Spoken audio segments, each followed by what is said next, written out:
hystérique, ça va être un peu compliqué.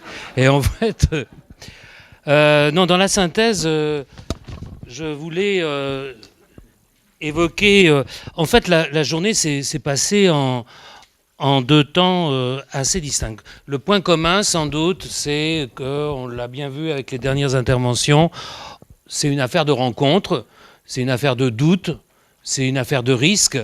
Et ça, je trouve que d'avoir pu échanger sur ces questions-là de manière très ouverte, c'est plutôt un bon signe. Alors, ce matin, avec Marie-Christine Jaillet, j'ai repéré peut-être 4 points rapides. D'abord, il y a un enjeu majeur dans ce qu'elle a développé qui correspond à la nécessité, je dirais, de rassurer les chercheurs, parce qu'ils n'étaient pas très nombreux, les chercheurs académiques en tant que tels, mais en fait, on ne l'a pas dit nettement, mais pour beaucoup de chercheurs, pour certains chercheurs, pour certains laboratoires, et il y en a comme ça au CNAM, le contact avec les professionnels est quasiment une menace, il faut se le dire. C'est dans la recherche de l'excellence. Et on a évoqué les revues de rang A, et il y a toujours eu un fantasme de contamination par la recherche. Et j'en ai fait un peu les frais, parce que quand ils ont vu arriver un directeur d'IRTS dans un labo, heureusement pour moi, j'avais quelques publications qui étaient présentables. Mais donc ça, il y a un véritable problème. Et je pense que c'était important que Marie-Christine Jaillet explique que aux chercheurs, parce qu'en fait c'est à eux qu'elle s'adressait, qu'elle leur explique qu'on peut parler de la finalité sans céder à l'instrumentalisation. Ça, c'est un point tout à fait essentiel. Après, il faut s'entendre sur la finalité de la recherche. Finalité de transformation des choses, ou finalité en lien avec les finalités de l'action sociale et médico-sociale, finalité en termes de connaissances scientifiques. En tout cas, ça, c'est la première chose que je retiens. La deuxième chose, c'est que après le message en direction des chercheurs, c'est un message en direction des professionnels. Il y a un point qu'elle a évoqué qui est très, très important, c'est bien aussi qu'elle le dise, c'est qu'il s'agit d'ouvrir le champ de la recherche aux professionnels qui ont eux-mêmes des compétences. On sait par exemple pour les éducateurs spécialisés que jusqu'en 1983, parce que c'est à partir de là que ça change, les élèves éducateurs sont à peu près aux alentours de 50% à avoir le bac. Aujourd'hui, j'ai regardé encore les derniers chiffres, on rejoint les autres professions, on a dépassé les 90%. Donc ça modifie complètement les choses, parce que là on parle des éducateurs, mais le nombre d'AMP et de moniteurs éducateurs, voire d'ETS qui ont des formations supérieures est tout à fait étonnant. Donc il y a des tas de raisons pour cela, mais enfin c'est un point important. Il y a quelque chose qui est commun finalement entre les chercheurs et les professionnels, c'est l'implication, l'engagement. L'implication dans la production de connaissances, l'implication dans la transformation, alors à la fois des pratiques de la société. On a bien compris qu'il s'agissait sous cet angle-là de prendre des risques. Et la matinée a consisté aussi à appeler les professionnels à investir dans la recherche, à aller dans le sens d'une prise de risque, à combattre aussi une forme, ça a été dit d'ailleurs cet après-midi, une forme d'anti-intellectualisme, une espèce de duplication, un certain ouvriérisme qui fait que c'est difficile, et Laurent a tout à fait raison, parce que j'ai vécu la même chose, de dire qu'il y a quelque chose d'ailleurs, qu'il y a un terme anglo-saxon qui concerne le fait d'être surdiplômé, et donc il faut arriver masqué pour obtenir certains postes. Et puis, un point qu'on voit réapparaître cet après-midi, notamment avec Nona Meyer et aussi avec Hervé Heinrich, c'est la question des personnes concernées. Alors là, il y avait ce matin un petit décalage, parce que c'est un point central. Je comprends bien que ça soit encore quelque chose qui n'est pas tout à fait mûr, de se poser la question de la légitimité des personnes. Je me rappelle, parce que là, on est une histoire de vieux, mais au milieu des années 80, je participais à une recherche avec une équipe sur la consommation des médicaments psychotropes en institution. Et on avait fait des questionnaires, c'était mon délirant d'ailleurs, on a fait des questionnaires, plus de 100 questions. Vous voyez, il y a un questionnaire pour les médecins, un questionnaire pour les infirmiers, etc. Et puis on arrivait à la question du questionnaire pour les patients, enfin, de ces institutions dans le champ de la santé mentale. Et là, d'un commun accord, y compris de moi, c'est pour ça que je ne suis pas très fier de ça, on a dit, bah non, on ne va pas faire un questionnaire pour les fous, ils vont raconter n'importe quoi. Donc, et finalement, ça a été, on avait en plus un très gros financement à l'époque, c'était une très grosse équipe de recherche.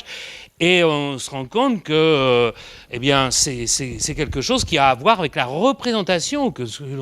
Et alors, c'est un point d'ailleurs qui est assez délicat. C'est que tout à l'heure, on évoquait, enfin, j'ai parlé ce matin du séminaire épistémologique avec ATD, puis ça a été évoqué également par Nona Meyer.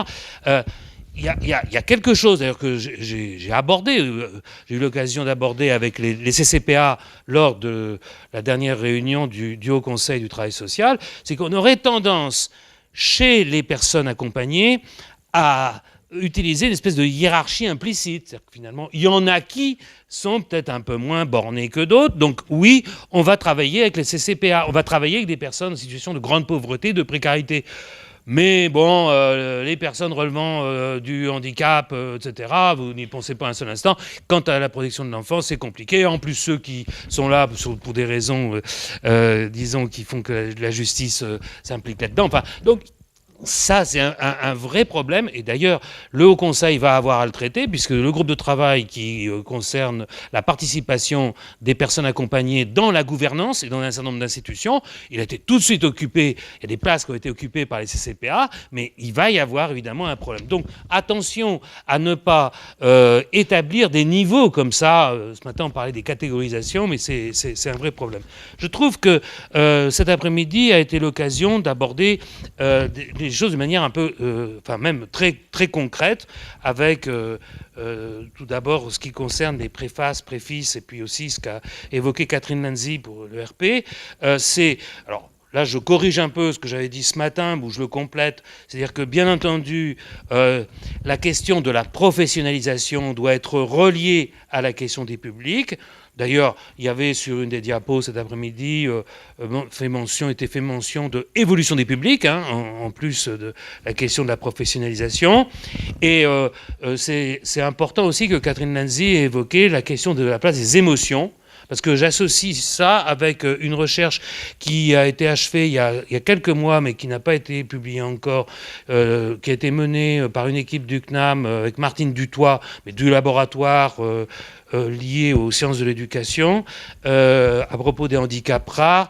Et il y a tout un tas de développements au début qui m'ont beaucoup surpris sur la place de l'envie. C'est-à-dire qu'elle interrogeait son équipe, et elle ont interrogé des équipes en disant qu'est-ce qui se passe de travailler avec des personnes extrêmement dégradées, etc., qu'est-ce que ça vous renvoie.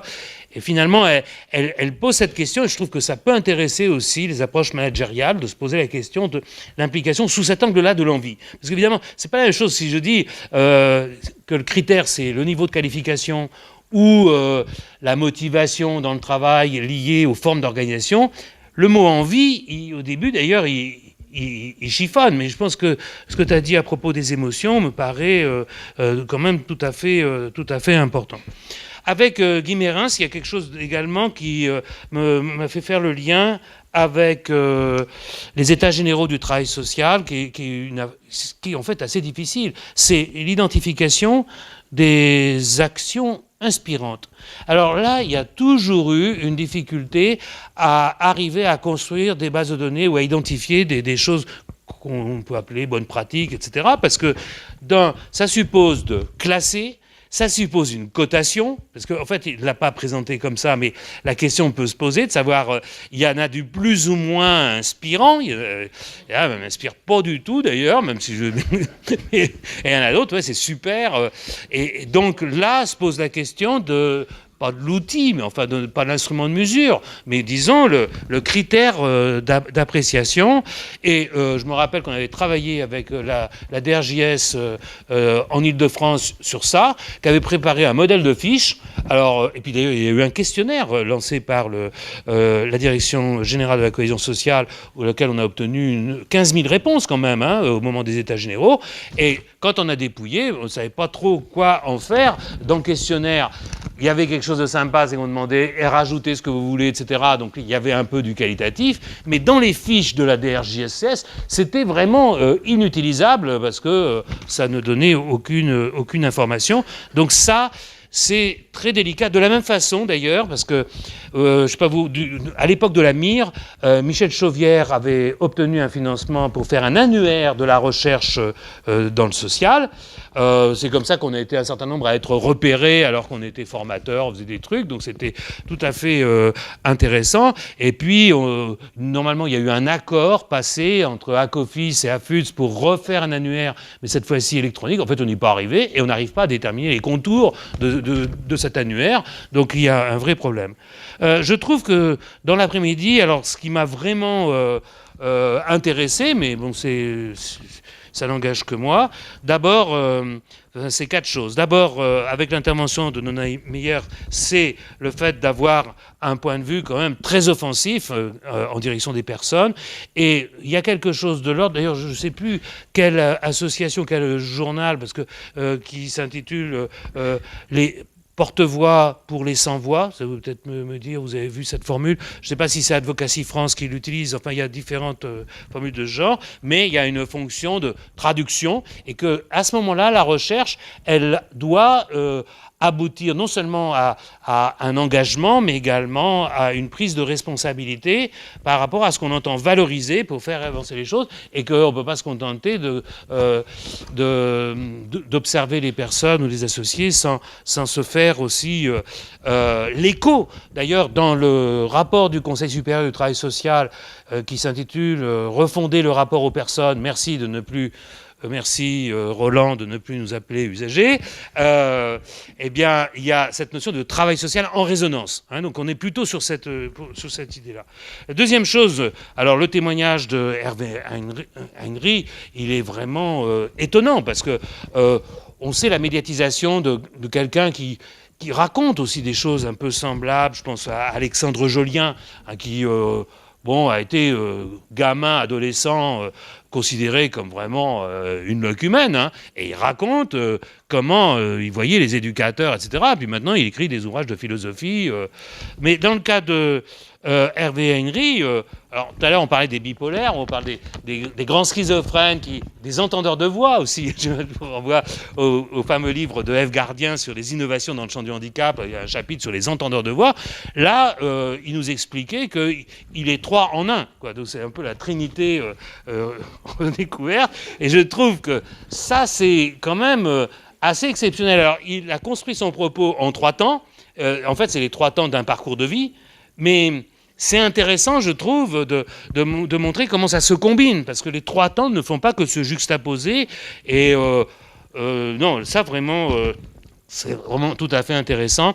Puis ça renvoie aussi à, j'évoquais ce matin Joël Libois sur la part sensible de l'acte, parce qu'on voit bien qu'on n'est pas que dans du savoir connaissant, comme dit François Julien, mais c'est vraiment quelque chose qui touche à la personne très profondément, y compris à son corps aussi. C'est des choses qui ont été évoquées.